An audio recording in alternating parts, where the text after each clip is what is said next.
talking to a Roman Catholic, Yeah.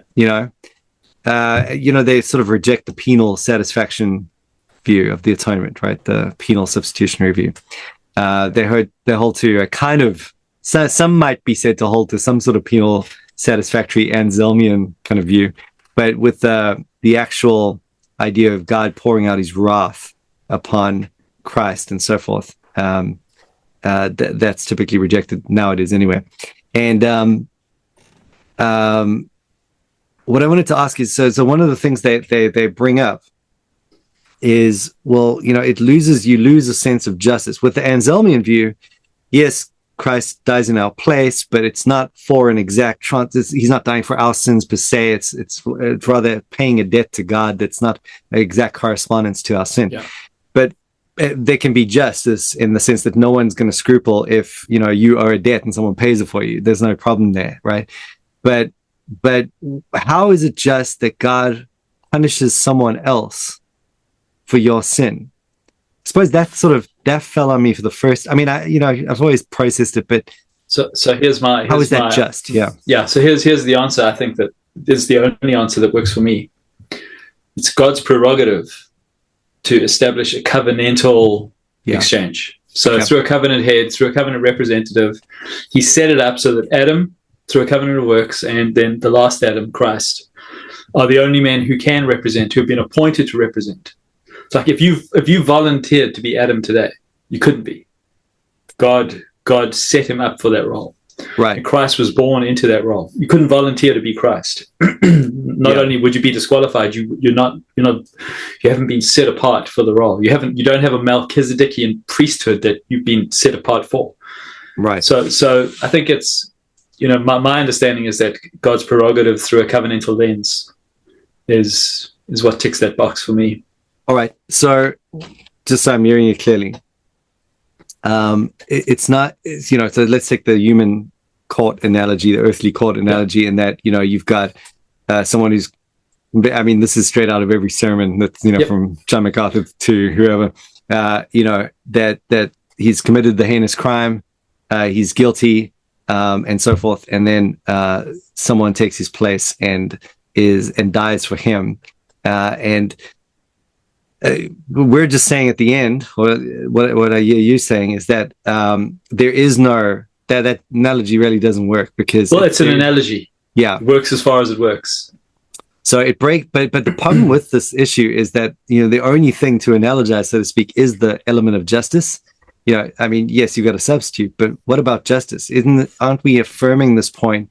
So aren't we so emphatic about this because we believe that God is just? So how is that point satisfied, in this concept analogously in any way? Yes, you could say, well, it's not, but in God's economy it is. But in that way, we haven't really answered anything that we're concerned about to begin with. I hear the complaint. I guess for me, there is some injustice in it. It's not just that God should bear your sins. Right. It's not just that you, as unworthy as you are, should be represented by one as worthy as he is. Yeah. You should be, it's he goes above and beyond. He overpays by the fact that he is the one who pays. Yeah. So, and even in that, I just have difficulty wording it that way, because the argument from Romans is pretty clear, so that the whole thing is that he might be just and the justifier. And the justifier, yes. But it's not by underpaying. It's not even by necessarily just topping up the cup to just. I think it's his, and this is where the doctrine of limited atonement comes in. If there were 10 million more elect that needed to be included, they happily could be. Yeah. Can I add to build on Nick's argument? Because I think there's another aspect that I sometimes think that because we tend to individualize it all the time rather than keep it at the general level.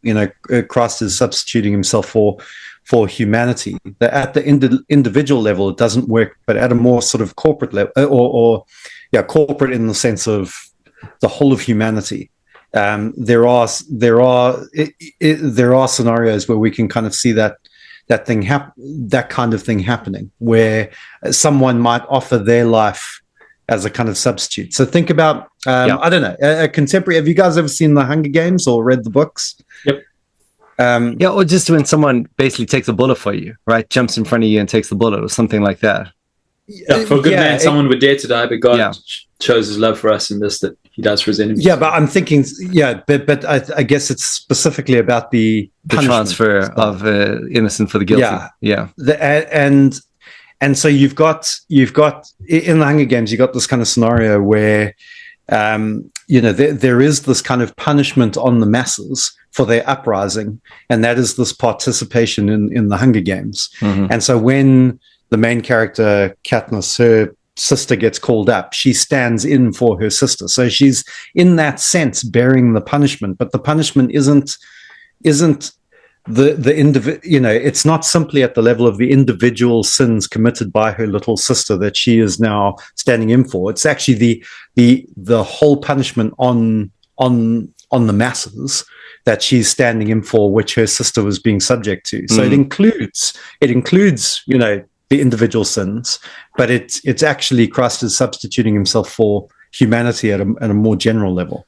That's the covenant. I think that's the covenantal perspective. Sure. So I'm just trying to emphasize the corporate over the individual. Yeah, for sure. I agree with that 100%. I think just something that struck. So when I was preaching on Romans 3, and I actually asked the question, is it fair that God could do this? And basically I said, well, God has the right to do what he wants, and he's ordered it this way. And what he's also done is the whole storyline of the Old Testament is a storyline that constantly has substitutes. Every aspect of the sacrificial system, God says, you put your hand on the sacrificial animal, you confess your sin over the animal, and you kill it in your place. We go all the way back to Adam and Eve. They sin, and what does God do? He kills an animal and dresses them in their bloody skins. And there they are, standing with another's blood dripping all over them, and they are saved. So from beginning to end. So maybe we don't like the fit. Maybe we would push back at the logic of parity, just trying to press it for a parities issue. But it's undeniable that almost in every single book of the Bible, this issue of substitution is pressed over and over again. There's Abraham and Isaac, and there's a ram that gets substituted. There's the Passover lamb that gets substituted. There's it's undeniable that substitution is real. Even if you don't like it, it's there. Yeah. No, I think, and to be fair, I think most would agree with that. And let me play not devil's advocate, but Catholic advocate, maybe. The whole idea of substitution is undebated. That is obviously Anselm or other views would hold that, even the ransom view at some level. Yeah. But there is, I think the big complaint is this, Kev. Well, two things are going on. At one level, they object to, here we are, we sort of make our grand battle cry that God is just, and therefore, you can't just ignore the punishment of sin. I feel that. I think that's a true thing and a right thing to say. But what they say that does is effectively nullify, what forgiveness means to begin with. And, if you have to punish something to its completion, then you haven't really forgiven it, number one.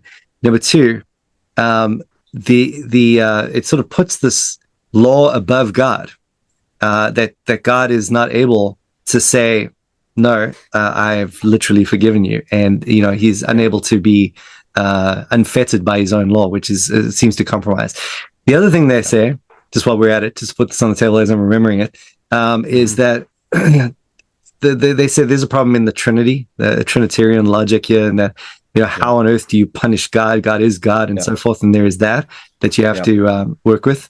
And then just the one more thing that you have to kind of contend with is that there is this kind of what we talk about as a penal substitutionary atonement. Is what they observe as a pagan version of animal sacrifices. So there was that. The wrath of the god needed to be appeased.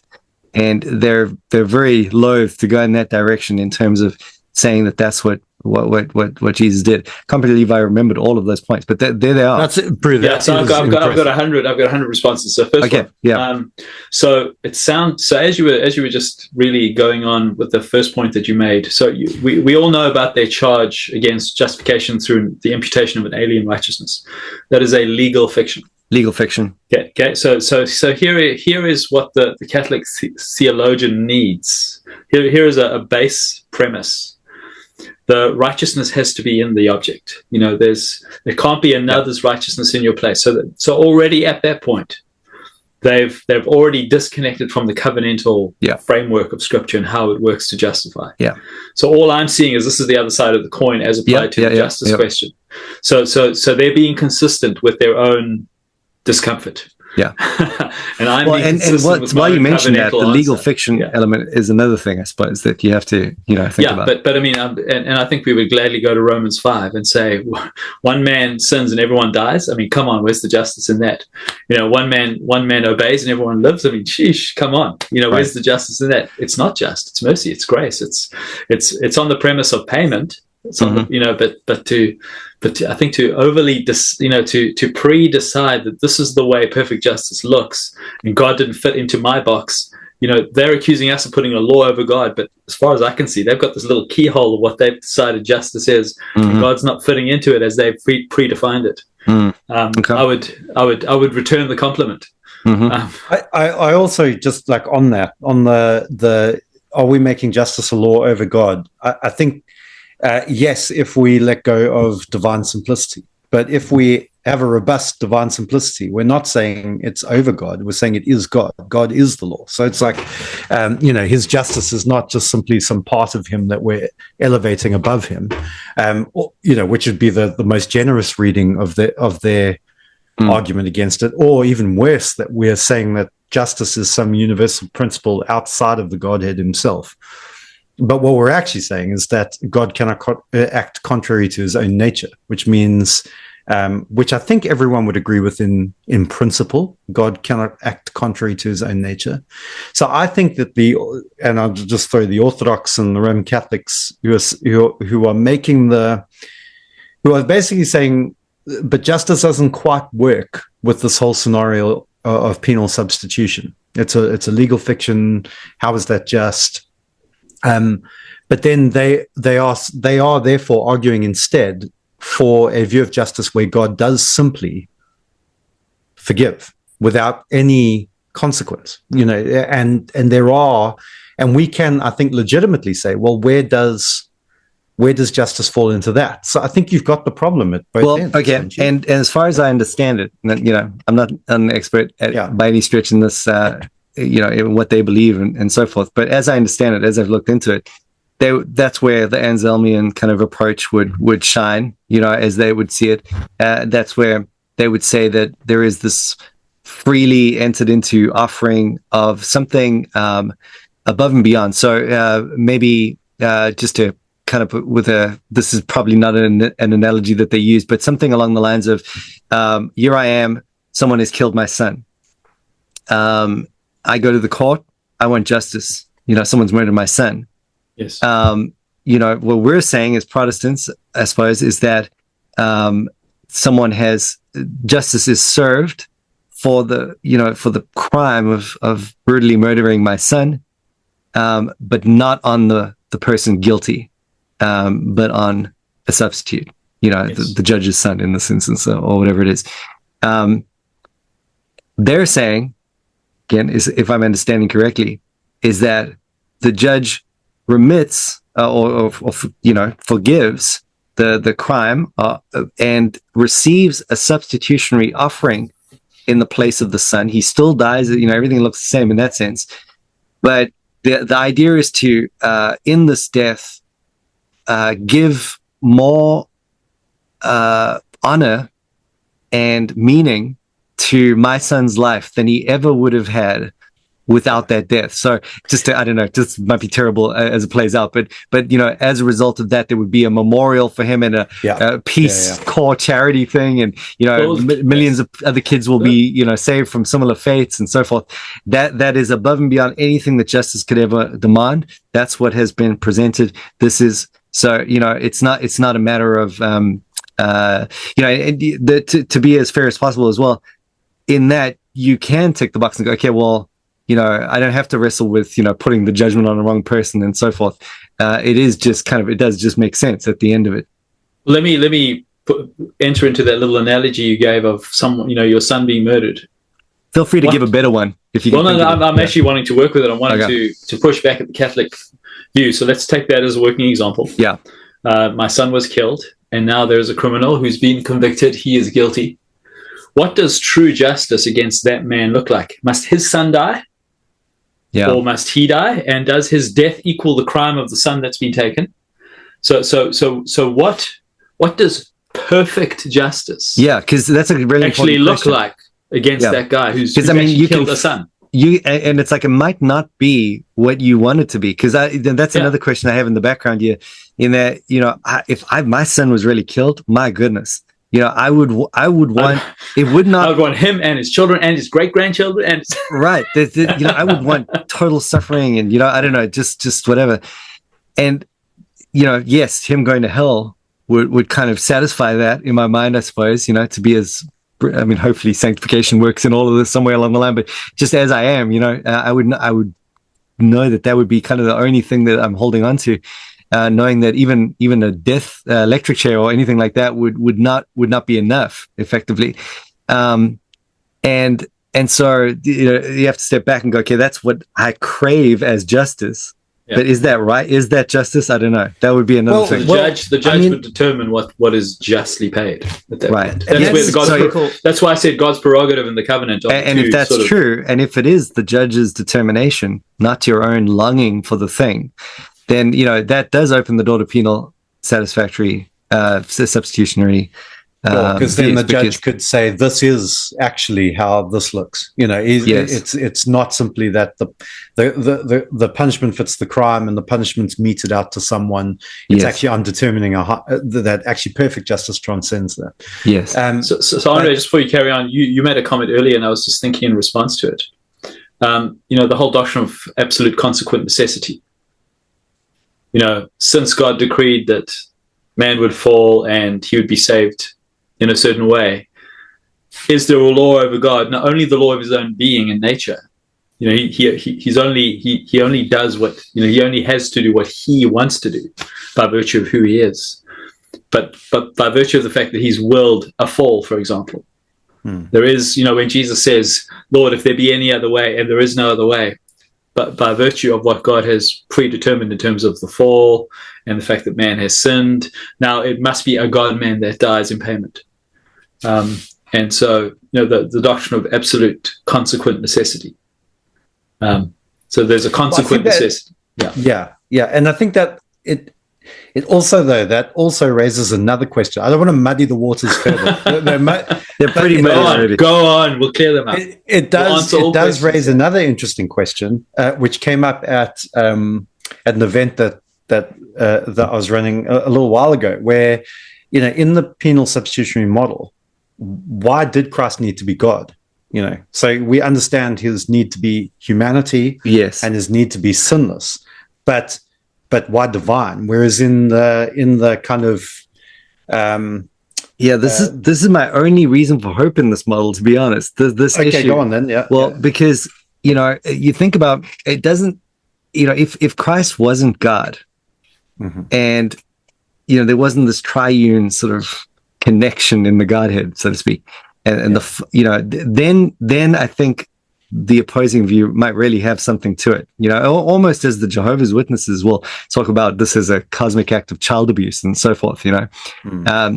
What they miss, of course, is that Christ is God and there is a triune reality. And so really we're using the analogy of God in the person of his son, but it is God who himself is dying. So really, to take that same courtroom analogy, to be, to transcend the possibilities of the analogy, it is the judge who then steps down and himself takes the punishment of his own judgment in the person of his son. Of course, that wouldn't work in the analogy, but that's what's actually happening. And if you don't have Christ being God, then it, that is not even a possibility. So then it can't be that I just, so you come to my house, you break a very expensive vase, and I say, Andre, please forget about it. You're a guest. Don't worry about it. I'll make my son work, mow the lawn for the next 10 years and pay for it. He's not going to be too happy with that deal. He's not going to be overwhelmed with my graciousness. But if I am my son, in that sense, and I work to pay for it and to give you that freedom, it makes a totally different thing. Or the son volunteers, Yeah, that voluntary aspect. So that's the other thing. Exactly right. So Christ is God, and there is a voluntary aspect. It's not that the Father imposes this on the Son in any sense, but he volunteers. One will in the Trinity. No one takes my life from me. I have exactly. Now the Anselmian view really makes a big deal out of that, the voluntary aspect. And I wondered, I did think out of all of this, maybe to muddy the waters even further, but it did occur to me that there is a lot. I think we did talk about Anselm a while ago, but there is a lot in Anselm's view that I think could actually really help us to kind of elevate maybe a more crass presentation of the penal substitutionary view. In that, I hear the Anselmian guys talking. If I just had to assume a penal satisfactory view, over that, almost like it's sort of a transparent layer over that, and I'm just kind of reading it through that lens. Everything they're saying, I'm agreeing with. It's crazy. They even sound Kleinian at many points, because they'll talk, for example, about the thing that Christ does is 1,000 times. It brings a greater reality than the thing that could ever that was ever done badly before. And what Christ does to bring into this final beatific vision is it exceeds what was even required, and so forth. I think you could, and they really emphasize the voluntary aspect. And I found no reason not to embrace almost everything that they were saying. To almost deepen and heighten what is true of the penal view as well. So I agree, and I've often felt this, and I think this goes down to one of the points you made about how similar this sounds to like the pagan assuaging of yes, basically a god who's just in a fit of rage about not getting his annual homage or whatever it is. It's like that, because a lot of the presentations of penal substitutions make it sound either that God is just angry in his nature, right, like wrathful in his nature, and that this nature then it's almost like a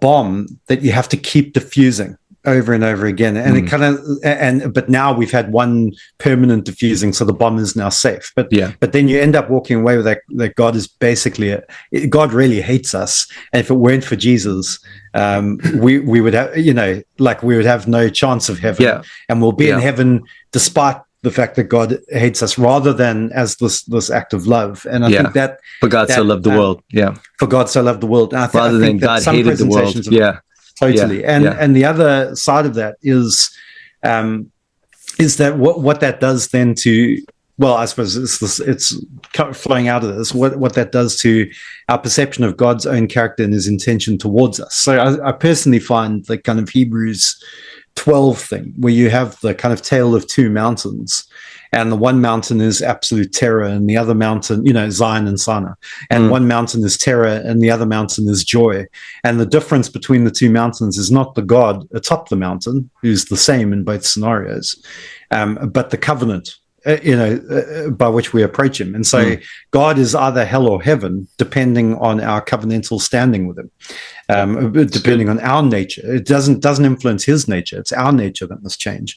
But the way we present that thing is that here is a God who loves us and has always desired communion with us, yet could not draw us to himself.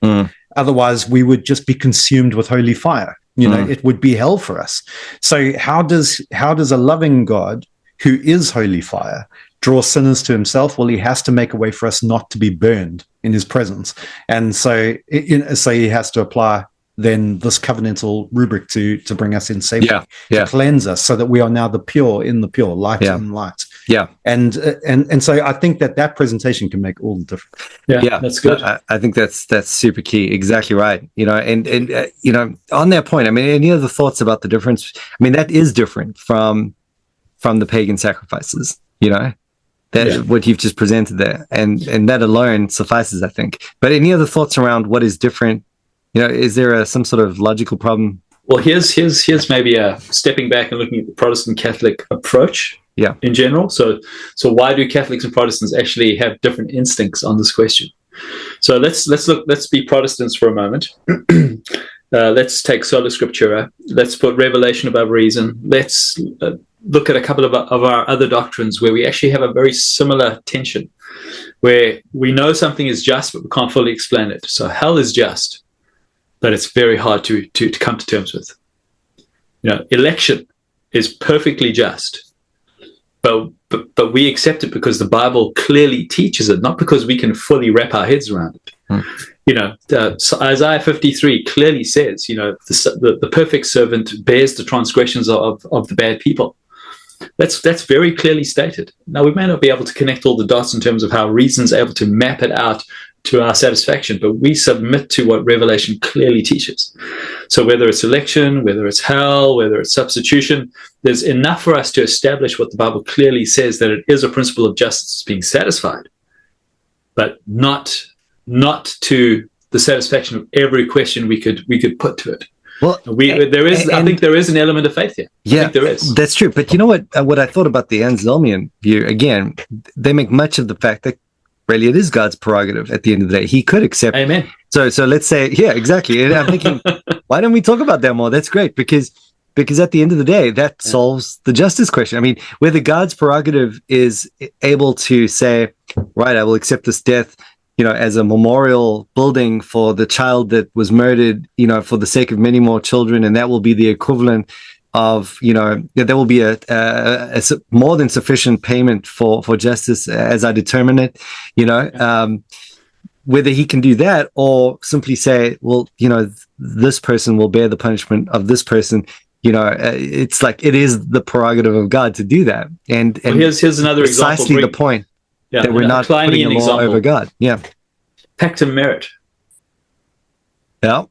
God determines by virtue of the covenant what will be meritorious enough to enter into the eschatological rest. Yeah. The act isn't equal to the reward, but by virtue of the covenant, exactly. By virtue of the covenant, by virtue of God's prerogative of setting it up that way, it is in keeping with His own divine nature. Right, and it's really but it's interesting. not equal to Him. So our actions are not equal to the value of Him as Creator. No, and that there is grace in it. That is a medieval discussion around soteriology, So again, we're feeling the empathy and this kind of ticking of the box at some level.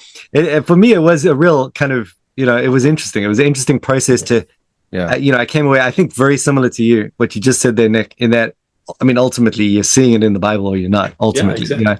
And that's going to be the definitive point, I think, for me, always. Yeah, but is it worth also saying that we do emphasize penal substitution too much? Like we make more of a thing of it than it actually. So I was reading Michael Allen's new book on. Well, I say new, it was a couple of years old, on atonement, and I think it was Michael Allen.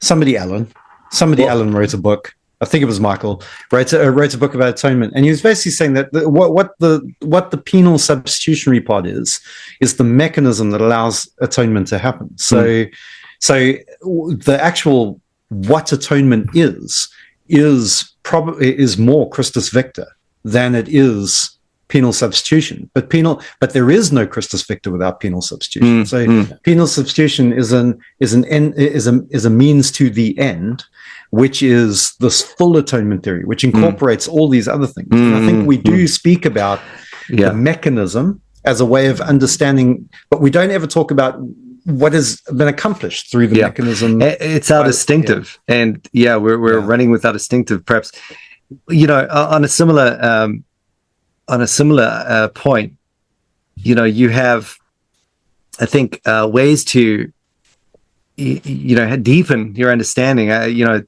There is probably, it's not that you're letting go of penal substitutionary atonement, but at the same time, one of the things you have to kind of factor in this whole thing, whether we like it or not, I think it was Alistair McGrath who called it a theological theological novum or something like that. A new, it does take a new form of emphasis at the point of the Reformation. That's just like a reality, and that's, if you're concerned with that, I think the way to remedy that is not necessarily to ditch the emphasis, but to go deeper than the distinctive, to kind of pull in those streams, as you were saying, and have that distinctive sit with, to make it make sense. So you jump back in history, you need to be able to see yourself represented in those older authors. If you're not preaching Christus Victor, you're not preaching the what I think is the majority, and I think this is the historical consensus, is that Christus Victor is the emphasis. That is the emphasis of what has been accomplished through atonement. But if you're not preaching penal substitution, you have no real reason to understand how Christus Victor's worked. How has it happened? But you have to say he went into death and broke it from the inside, and that's all you got. Can I harmonize the two for a second? Because here's my perspective on it. So it's not an either or in terms of, you got Christus Victor, which is, so let's look at the atonement in relation to the devil, Christus Victor, and the atonement in relation to God, penal substitution. So, as we inspect and as we interrogate what Christ did and what he accomplished as concerns him representing the sinner before God's law and being a propitiation and redeeming his people and being a ransom, penal substitution is the way we would express our answer to all of those questions. Exactly. But as we look, make one quick, because Christus Victor doesn't only include defeat of Satan, but also his works, which includes sin and death. Yeah, but that's where I was going to go. So Christus Victor has to do with the works of the devil. Yeah. Which so here is the one who's a prison warden over humankind. He's deceiving. There's all of his demons as his underlings who are oppressing humanity in all the ways that his works express themselves in the history of humanity, which Christ is going to undo in the eschaton. So all of that, the new creation is the epitome of the undoing of the finished work of Christ in terms of Christus Victor, and his resurrection is the crushing of Satan's head, and now he's in his death throes, and there's this wonderful working out through history.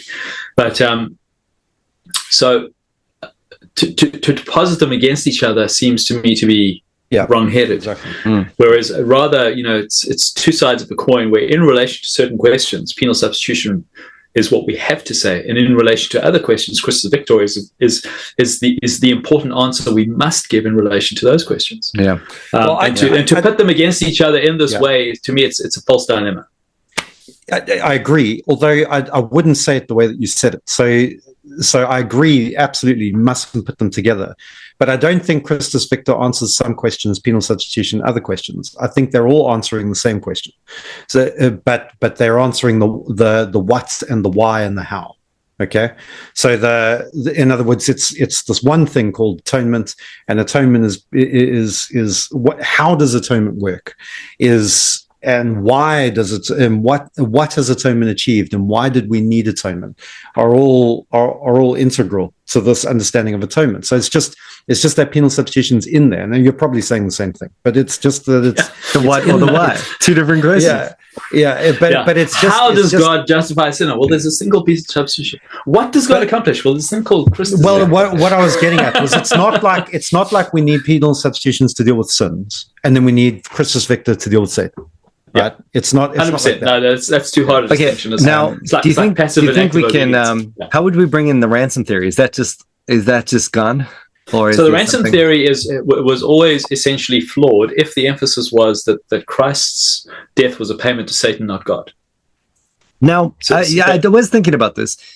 What if? I mean, I get this is kind the of devil didn't need to be paid off because he had a jurisdiction that wasn't handed to him by God, but he did have an authority given to him in the law as the accuser. There was a weight to his accusation only because of the law. Yeah, so there was a sense in which you could kind of talk about a ransom, perhaps loosely, admittedly, but a ransom it would deliver someone from that authority that the devil did have through the weight of the accusation of the law, the condemnation. I mean, my understanding is that the word ransom has more to do with the slave market metaphor. Yeah, well, I mean, and that's the thing. But, you have with redemption and ransom and setting free and liberty, rather than, there's this payoff going on. Well, then we do have the word used. So how would we, this always becomes a pickle as well, because, how is God the one who was ransomed, who was paid the ransom? How was God the one who was paying the ransom? Who was paid? Well, so borrowing again from Alistair McGrath, and Leon Morris and many others, as Paul. So here's the diamond of salvation, and we've got various facets. So one facet is we interrogate this wonderful thing of salvation from the angle of propitiation. So there's a word that's a facet. And then we get redemption, which is another facet, and then we got ransom, which is another facet, and then we've got, all these wonderful words which don't encapsulate the whole diamond, but just cast the work of salvation in one particular light, bring out the beauty of one angle as you look at it from one perspective. So for even the Son of Man came not to be served, but to serve, and to give his life as a ransom for many. To give his life as a ransom for many. So by his life he buys. But who's the ransom paid to? So if the wages of sin is death, and the law, it's God's law that needs to be satisfied. So blood, ransom, life, those things are all interchangeable at that point. Yeah. But here's can I throw a parallel statement that it might help, maybe not. Jesus said, whoever sins is a slave to sin. Okay. Mm-hmm. So the ransom in that understanding of it is paid to sin, that we're bought back from that which has enslaved us, which is sin. And rather than necessarily it being some kind of deity or overlord, right? It's actually just to the principle of enslavement. In other words, we've been set free from slavery is what ransom means. Right. That would be another way of like the Jews being set free from Egypt. Yes. Well, I think that makes sense, and that's kind of what I suppose I've always believed. But what got me thinking along this line was Ortland's he was doing a chapter in his book is about the atonement, and just kind of retrieving some of Ortland? I was going to say Dane, Gavin. No, Gavin. His book, Retrieving. I forgot the name of it now. Retrieving. There's Eric. There's Dane, and there's you're talking about Gavin Ortland. Yeah, Gavin Ortland, of course. Yeah. And what is the book called? While we're talking about it, Retrieving. Theological retrieval, or you talking about retrieving Augustine? Oh, yeah. Right. In that book, he talks a little bit around the atonement, and what he brings out, the C.S. Lewis has constantly been kind of the ransom guy. He's the one guy after the early church that pretty much held to the ransom theory. And what was interesting about it is, I actually read another one as well by William Lane Craig, who's just recently, I think it was fairly recent, they put out a book on the atonement. And he was saying, well, not all of the early church it actually was far from the majority view, number one, or even in the early period. But with C.S. Lewis, the point was made that, there's this deeper magic idea that kind of goes against, the straight sort of understanding of a ransom theory, and has more of a, kind of sounded, fine, in that there is this reality that ultimately God has put into place by way of his law, this deeper magic. So that's where the absolute consequent necessity thing would come in, I think. Right. Yeah. But it did get me thinking, like, well, even that, as you just adding that little extra clause in the background, and all of a sudden the ransom theory kind of has this nice balance to it. But penal substitution is Calvin's or Luther's, I suppose. It's their development of Anselm's. It's the development of it. So it's not a foreign model of atonement. It's that model of atonement sharpened and developed. And so I think there's total compatibility. Really, I think it's part of the language of how, which is what Nick was talking about. It's the diamond with the facets. Are you talking about the ransom theory as well? Is that what you said? Yeah. Well, Horton tries to absorb all of them in his work on the atonement. He basically says, if you're talking about this aspect, ransom is what we're saying. If you're talking about this aspect, then Christus Victor is correct. And if so there's a way in which we can account for all of them. And it's as soon as you make one the exclusive, view. Do we have time though to engage a little bit with the the Pope of as the Antichrist? You want to go there so bad. Universal Bishop of the Church.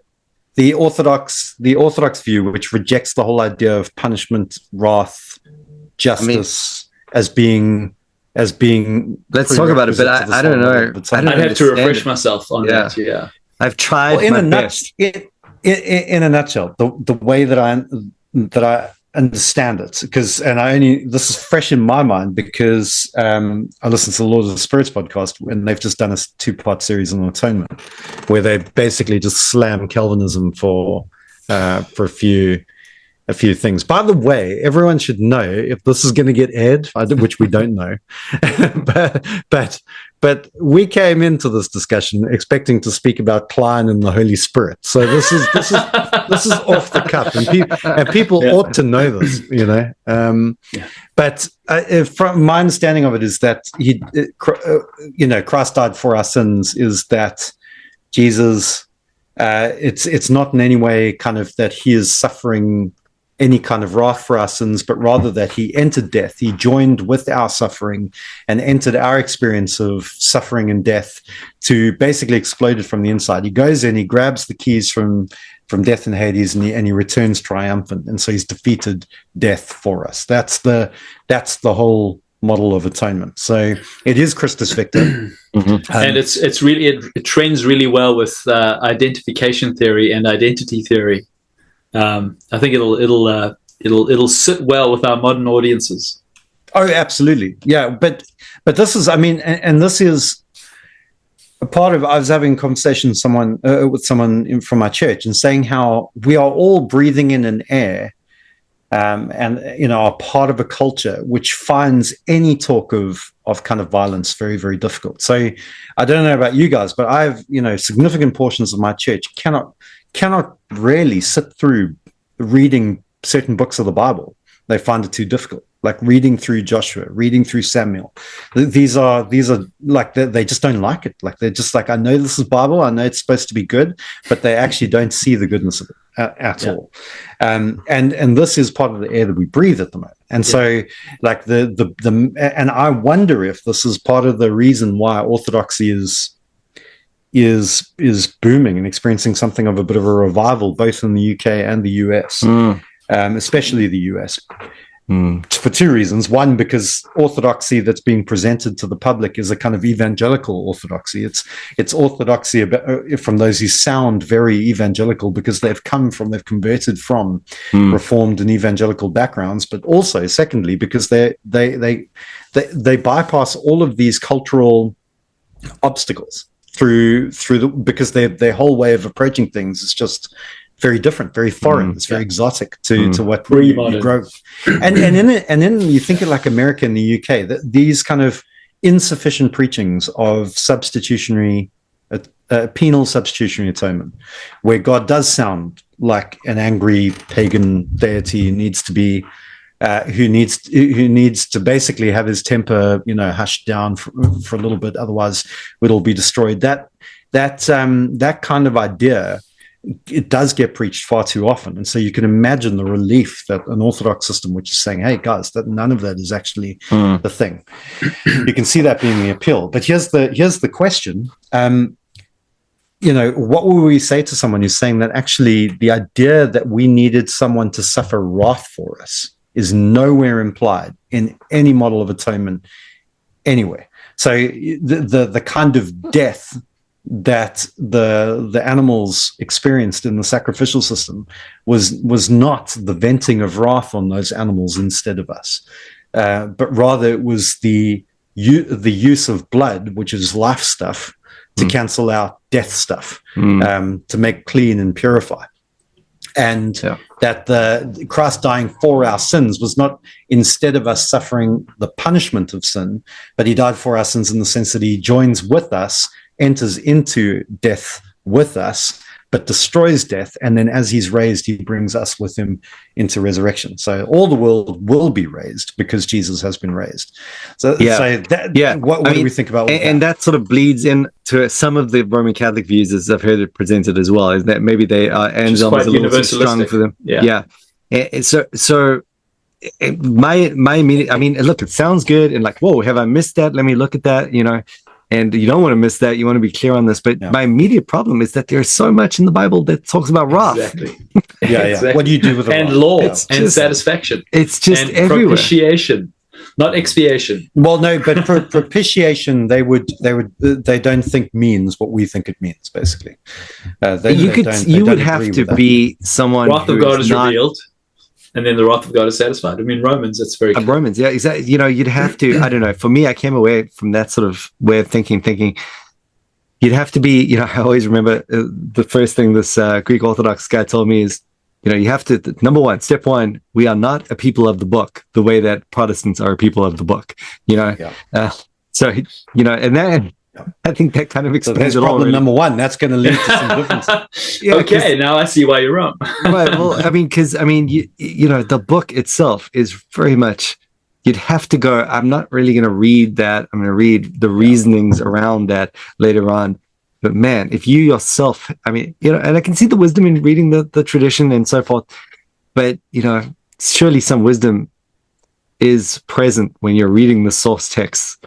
And you have no way of reconciling what is said with the source text. I mean, that seems to be kind of what Luther said. This is not neither safe nor wise to proceed on those grounds. So I think we have to just draw the line there. Yeah, man. Penal substitutionary atonement all the way. That's me. Yeah, and it isn't. I think we have to be careful not to allow because there are lots of Roman Catholic and Orthodox voices on the interwebs that are generating this sense of skepticism. And not only that, but also Protestants who, so like here in the UK, it's a huge thing. Stephen Chalky. What's his name? Well, Stephen Chalk, yeah. But but even aside from that, like at the moment, there's a huge thing going on where all these child abuse scandals, and not just child abuse, but abuse scandals in the Church of England are coming about. And then they're all the conservative guys. They're the penal substitution guys. And so there is this connecting in the public opinion between your model of atonement and the way that you treat people, right? So you and the Orthodox guys will say that. The Lord of Spirits guys said this, that basically makes you a mean person because you think that punishing someone like that is a good idea. So none of them spank their kids. All these vicars who are punishing people, and they went over and they did go overboard. All these things are now reflecting badly on the model of atonement. So there is this air. All of this is creating this kind of perfect storm where, especially if you're in the UK, but I guess all over the world, there's this air of penal substitutionary atonement is just a bad thing. And we need to draw back from that and see that it is wonderfully good news if you are worried and feel guilty about the things that you have done that instinctively do deserve to be punished, and yet as well that there is a loving God who's made a way for you not to be punished. But it is one of the things, just in hindsight, reflecting on the whole process of just reading around this issue a little bit, is that you come away going, with the atonement understanding that we have as Protestants, it is personal. It's just unavoidably personal. It's a very easy thing to explain. I mean, yes, it is difficult to cover all these details at their nth degree, but it is. I found it like kind of amusing to watch people trying to explain a view of atonement that didn't have some sort of penal satisfactory element to it. I mean, they end up just flubbing and squabbing and kind of going around the bend the whole time without actually just saying what they believe. And you can tell they're just not wanting to say it, and they're wanting to say other things that maybe compensate for it, but they struggle to form just a basic analogy. And I think that one of the things that we have in our favor is that there is a basic analogy, but not only that, there's a basic logic, and the logic is personal. And the idea is that my sins are known, my sins have been punished. I am saved. There's something about that that's very, very powerful. Either you got to get that from a Roman Catholic nailed to the tree, right, via the some sort of sacerdotal system where it's sort of made personal through that endpoint, or you have to have this news come to you proclaiming it has been, your sin, your actual sin is now dealt with, so you are righteous before God because of what Christ did. I mean, this is a very, very. It seems weird to downgrade that good news, and yeah. I mean, just jumping in with some other thoughts, and there's probably 1,000 things we could say, but it seems to me that if modern Roman Catholic voices are very unhappy with penal substitutionary atonement, why go to purgatory for 10,000 years to pay for sin? I mean, that's penal atonement. That's a payment problem. They don't. To be fair, that's an issue of trying to extract a legal satisfaction. Most Roman Catholics I've read recently will not say, don't want to equate purgatory to any sort of atoning reality. No. It's sanctification. It's all, and they, and again, not to this kind of we'll stem into our second hour. But what about the treasury of merit? I need good stuff to be given to me by another. Well, that's because I think what you're seeing there is that they've had a varying. I mean, they haven't always said the same thing, right? They've very much exactly. Said, so I'm seeing Roman Catholicism as this living tradition that's morphing. In light of modern trends and liberal theology. As a positive note, they're not saying that now. And I haven't come across anyone that said that now. But at the same time, they have made a point that as sanctification happens in this life, why would we need sanctification, for example? God has taken care of our sins. We've given righteousness. What is the point of sanctification? Well, we all see that there's this need to take the sinner and make him holy and so forth. And where we would simply say that wherever we are in the journey on that sanctification process, that death is complete. They would. Yeah, so purgatory for us is the twinkling of an eye. Yeah, so we do have purgatory in the sense that we're just, in that moment. And they would say instantly purification. Yeah. Well, pur comes from fire, and that moment, that Paul speaks of, where our false works will be burned with fire, and so to speak, all of that sort of thing. Anyway, but at its best, 3. I think. So what you're saying is actually that 1 Corinthians 3 is about purgatory. I've always thought that. Nick convinced me of that point. It's like everyone agrees that there is a purgatory. It's just a matter of how long it is. Is it punitive and how long is it? Yeah, exactly. And so we're going through this process where our sanctification is immediately complete. But to be fair, they're just saying, well, isn't it possible that you'd have as the front porch of heaven a kind of ongoing reality? Now you'd have to buy into the whole system to. But we have a legal status which bypasses all of that. But we're resurrected before we're judged. But they would say that you don't apply that to your sanctification. But our legal status is what determines whether we suffer or not, whether we go to purgatory or not, whether we go to hell or not. But God uses suffering to pay for to sin sanctify us in life. But not to pay for sin. No, and they would say that doesn't happen in purgatory either. Yeah, purgatory is for the saved. Purgatory is for those. It's for the saved. It's for those who will be sanctified. It's exactly the same dynamic as in life. For venial sins, not mortal. But there's all of that. Yeah, exactly right. Yeah. But even in that, again, we kind of all agree that there is a kind of mortal sin. There are sins that we won't be forgiven of. It's just all sins are mortal sins. Well, is denying Christ all the way through to the end a venial sin? Probably not. We're saying that you reject obstinately and persistently. That is a sin of death. That's something that's not going to be forgiven. And we're just defining it very differently. But in principle, I don't know. I think that there is a kind of we would agree. Again, we'd agree in vastly different terms, but we kind of agree in that justification doesn't undo our need for sanctification, and we agree that there is a kind of distinction in sin, in that even if it's down to the blasphemy of the Spirit or whatever Jesus was. I think I'd feel very uncomfortable after our long discussion on the atonement to say that it's only a difference of semantics between us and the Catholics. No, I mean, it's not only a difference of semantics, but a massive proportion of the difficulty in understanding the differences is semantic. Yeah. So, and the only reason I think it's valuable to add this after a long discussion on atonement is because I think one of the reasons we end up with a kind of truncated version of atonement is because we're very fearful of even listening to, what they are saying in Catholicism and Orthodoxy that, might not even necessarily disagree with what we're saying. So it's sort of just, it's a way to kind of deepen. My normal experience is when I'm listening to Orthodox guys or Roman Catholic guys talk about the atonement, let's say, right, it's not penal substitutionary atonement. What it is, and then they'll describe things I totally agree with.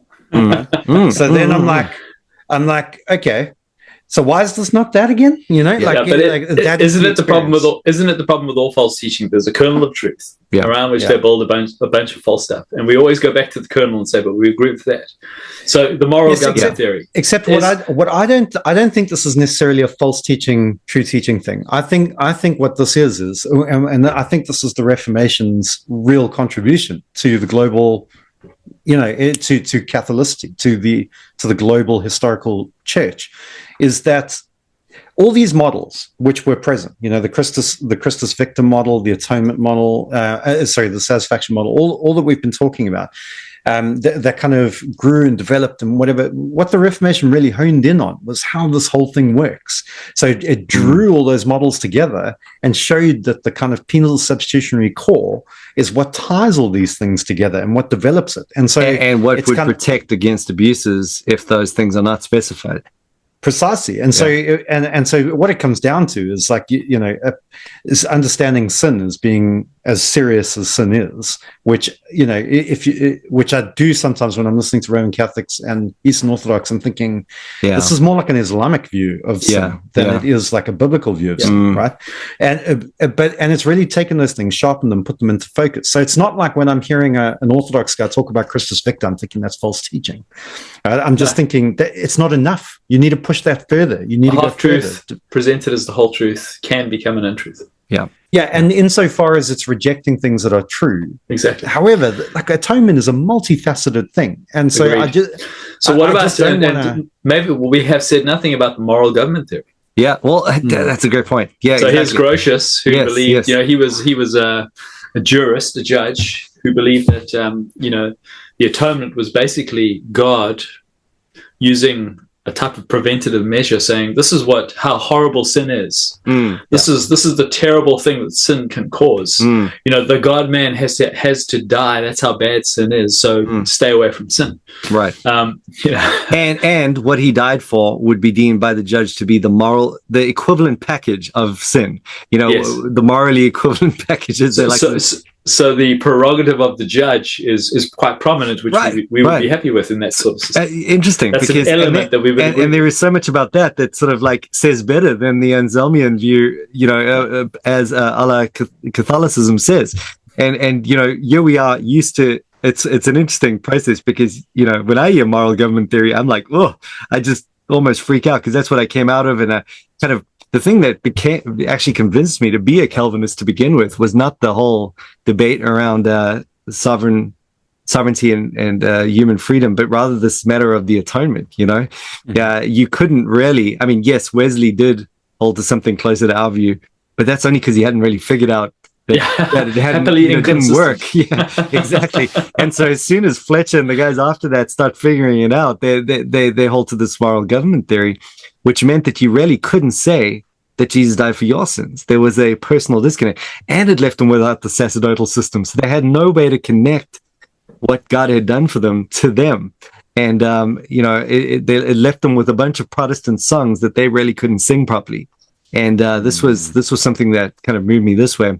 So I think the atonement is actually, it's almost a neglected area of study that has major implications, and really could probably help where areas have grown stale in other, perhaps you're butting your head against the wall on this issue of sovereignty and freedom, that can just get tired and you just, I don't understand what's going on. And then you kind of give up. Well, the atonement comes at the same thing from a different angle. And you can find the same thing happens in different areas of theology as well. Yeah. It is just such a multifaceted thing, and I like Horton's approach. I think that they do tie together. I mean, we haven't mentioned recapitulation, but I think that's also like a big part of it. You know, we believe in recapitulation. I mean, that's Klein. That is covenant theology. He's our guy. He's our guy in history. What are you talking about? Totally. You know, well, this is exactly my point. Like these things are all true. I just think that, and this is, I think so. Gavin Ortland's point about why be Protestant is that it's the most Catholic. Right. Yeah. So why be Baptist? Because it's the most consistent way to be Catholic. It is. No, but it is though. It's Baptist or bust, Mike. It's Baptist or bust. It really is. You look at the kind of Roman Catholic guys, and there's just so much going on there, and you think, okay, for what you. I mean, I listened to a guy. I forget his name now, but there was a guy who's basically a Presbyterian who went. He converted to Roman Catholicism, converted to Eastern Orthodoxy, and then converted back to Protestantism again. And he basically summed it all up, his whole journey, and he said, listen, there are problems wherever you go. What you've really got to decide is what are the problems you can live with, right? So that is the thing. And for him, being a Protestant had far fewer problems for him to have to manage than going Orthodoxy or Catholicism. But Gavin Ortland's point that it is the most Catholic, the best way to be Catholic is to be Protestant. And Atonement is a good case study for this, because I don't know Roman Catholics certainly aren't trying to take on all of the atonement theories in the same way that we are. They don't have the capacity for it.